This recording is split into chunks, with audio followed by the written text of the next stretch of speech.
we could go in and we can keep sampling. This is just one way to do it as well. So like you don't have to run a sample from your mixer into the DJS. You can also use your favorite DAW machine or Ableton or whatever to grab those loops and those samples, export those loops and samples, put them on your USB thumb drive, and you could bring those samples in by clicking on any of these pads, going to browse, and then you want to go to your USB. So right now I'm in internal when I'm browsing here, but I also have this USB. If you have stuff saved on this USB, which I don't have anything saved on this USB yet, but when you do have stuff saved, you could bring that stuff in. We'll do a whole nother MGM on just bringing in and out samples for this DJS and how to go from there. But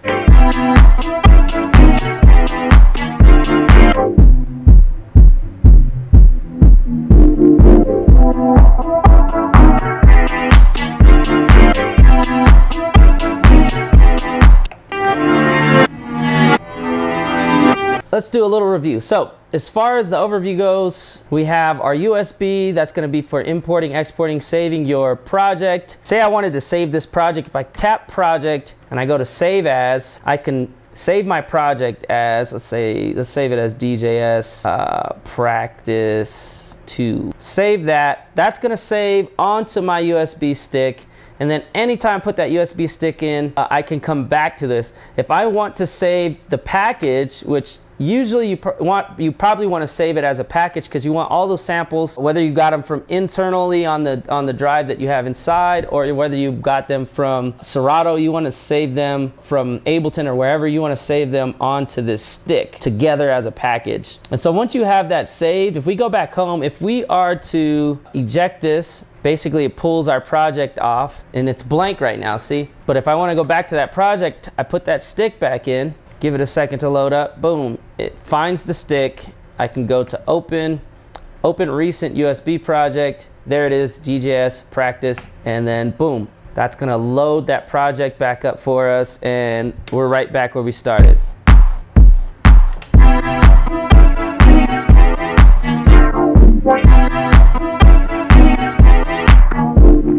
Right, so that's saving your project. That's kind of what's on the side here. You hear me using this effect, and this effect is affecting, you know, the full track, but that's only because I have everything selected.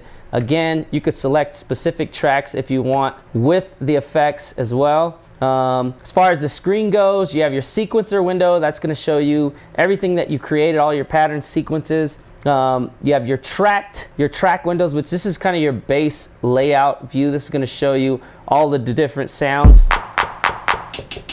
that you have loaded up. You also have the mixer window.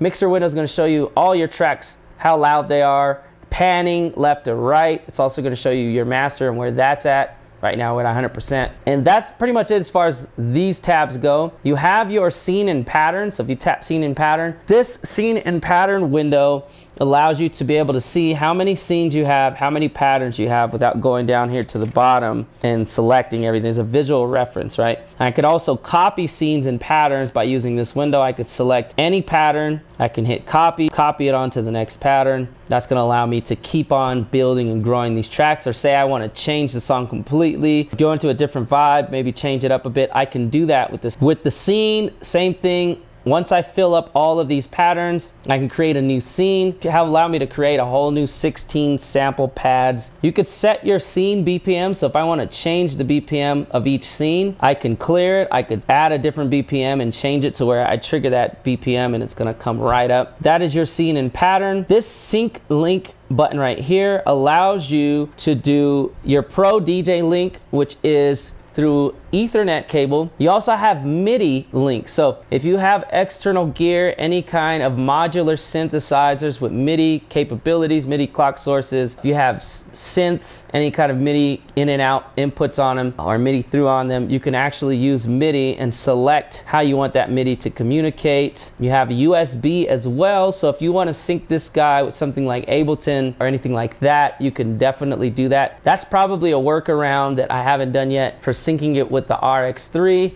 by using Ableton in your laptop. So that might be another workaround. We'll have to look into that. But You can link your Pro DJ link, which is what this thing is made for, and see how it's linked by going into this window. Quantize is basically going to allow you to quantize how your samples are being played, if they're lining up with the grid of the project. That's going to be in this quantize window. Your tempo is going to be here. Your BPM is here. You could tap a BPM in. So if you don't want to sit here and if you don't want to load anything up yet, you want to come up with a tempo before, you go in here and you could tap your tempo before you actually come in here. This just shows you how pitched your tempo is on the tempo slider here. You can widen that by tapping this button up here. So you can widen how far you want your tempo to slide. And actually we're at 2.5%. We have it on a small region. It's not going to go up a ton, but if we have it set to wide, we can pitch this thing all the way up to 100%. Down at the bottom, you have volume, pitch, velocity, time stretch, loop, one shot.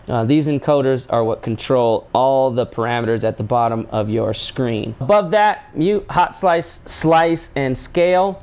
We kind of went over that. If we have something selected, like a pattern selected, we go to mute. You can mute anything.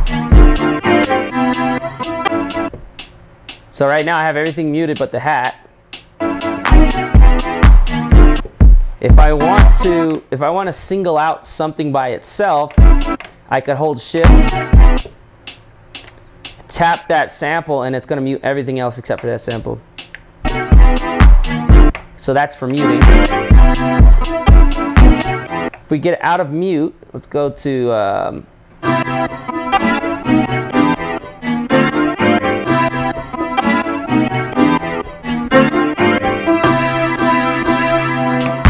slice is going to basically allow us to slice up that pattern. Hot slice is going to allow us to kind of play with it within the grid as it plays. Slice makes it so it's a little bit more playable off grid, off quantize. And then you have scale, which basically just kind of scales it up an octave.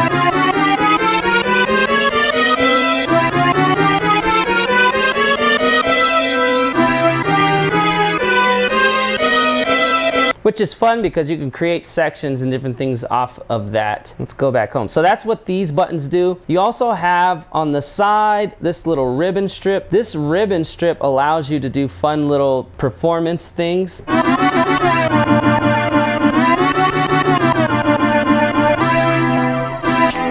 So I can pitch, I can repeat if I want to do repeats.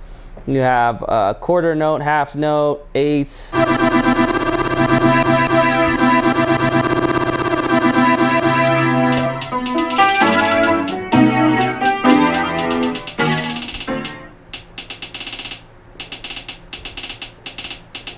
So if you want to roll, you could do stuff like that. Then you have two user presets where you can actually load something in that you want. Right now, it's not set to anything, but you can shift and you could modify it to do what you want it to do as far as this effects mode goes. Below that, you have a stop and a play and pause, just like on a CDJ.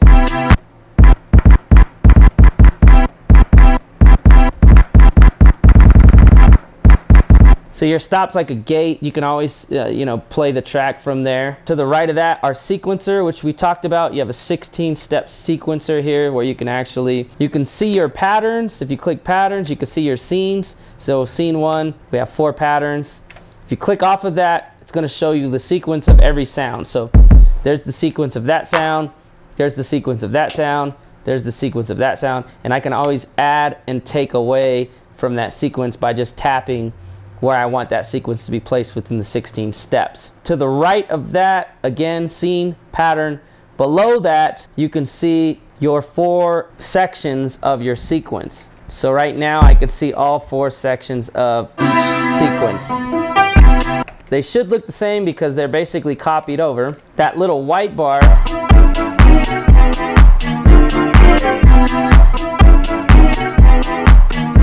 is basically the needle running through the sequence there. This little green over here is going to go and show you which section you're on of the pattern there. You have nudge, similar to on the CDJs. If you want to nudge the tempo up, down, you can. You have a tempo slider to go negative or positive, so basically speed up or slow down.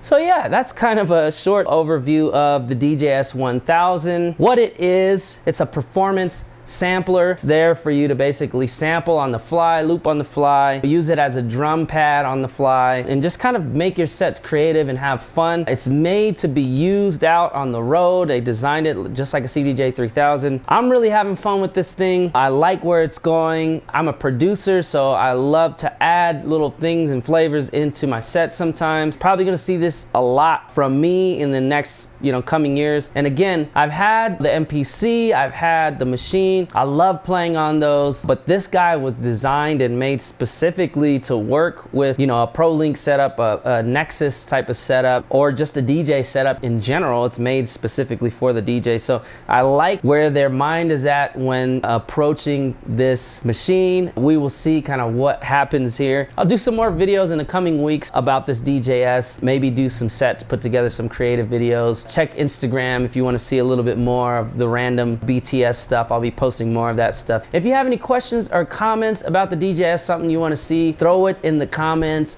below. Again, shout out to our sponsor, Crate Connect. Make sure you hop in the link below, get $5 off your sub. That's going to be it for today's Music Gear Monday. I'm Carl Correll. We will catch you guys back here next week. Peace.